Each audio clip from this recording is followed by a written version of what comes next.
একটা ব্যায়াম করব যেটা আমাদের শরীরকে অ্যাক্টিভ করবে, আমাদের ঘুমটা একদম তাড়িয়ে দেবে। ঠিক আছে? এখন আমরা যে ব্যায়ামটা করব সেটা হলো, দেখো আমি একবার দেখাই, তারপরে আমরা সবাই একসাথে করব। এভাবে করো সবাই, একটু জায়গা নাও, তারপর দেখো কি করবা।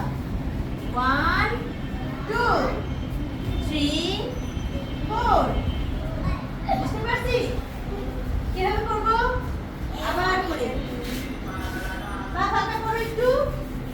হ্যাঁ, এবার 1 2 3 4 5 6 7 8 9 10 11 12 13